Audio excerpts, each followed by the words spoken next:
ভারত বাংলাদেশ সীমান্ত সমস্যা নিয়ে মহাপরিচালক পর্যায়ে বৈঠকের মাঝেই লালমনিরহাটের দুর্গাপুর সীমান্তে আবারও ৩০ থেকে ৪০ জনকে পুশিনের চেষ্টা করছে বিএসএফ, আর তাদের ঠেকাতে সীমান্তে প্রতিরোধ গড়ে তুলেছে এলাকাবাসী।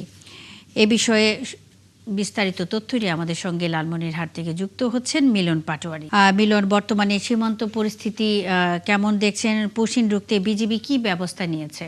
মুন্নি, আমি এখন রয়েছি লালমনিরহাটে দুর্গাপুর সীমান্তে 924 নম্বর মেন পিলারের নিকটে, যেখানে গতকালকে রাত্রে ভারতীয় বিএসএফ পুশিনের চেষ্টা চালায়, কিন্তু গ্রামবাসী এবং বিজিবির এবং আনসার ব্যাটালিয়নের যে সদস্যদের তাদের প্রতিরোধের মুখে তারা ব্যর্থ হয়ে ফিরে যায়। তবে সীমান্ত অঞ্চলে আমরা দেখি যে ভারতীয় বিএসএফ যখন তাদের যে পুশিন করা লোকদেরকে বিভিন্ন জায়গায় নিয়ে যায় বিভিন্ন গাড়িতে করে, সেই ক্ষেত্রে আমরা দেখি যে তাদের আর যখন গ্রামবাসীদের সীমান্তের সার্চলাইট যখন লাইট বন্ধ করে অন্ধকারে তাদের পুশিনের চেষ্টা চালালে তখন সীমান্তে উত্তেজনা সৃষ্টি হয়।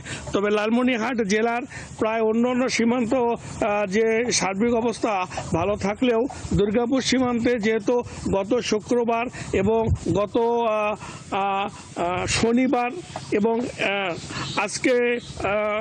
আজকে বুধবার যে সীমান্তে উত্তেজনা যে বিরাজ করছে যে গ্রামবাসীর মাঝে, তবে আতঙ্ক রয়েছে। আমি বেশ কয়েকটা গ্রাম অঞ্চলে গিয়েছিলাম মুন্নি, যে গ্রামবাসীর মধ্যে একটা আতঙ্ক যে কখন আবার সীমান্ত উত্তেজনা সৃষ্টি হয়। তবে মহাপরিচালক পর্যায়ে তাদের যে বৈঠকের অপেক্ষা রয়েছে গ্রামবাসীরা, যেন সীমান্ত শান্ত থাকে পরিবেশ। তবে 923 নম্বর মেন পিলারের দিকে সেখানেও আমরা দেখেছি যে স্থানীয় গ্রামবাসীদের মধ্যে এদের মাঝে একটা আতঙ্ক বিরাজ করছে।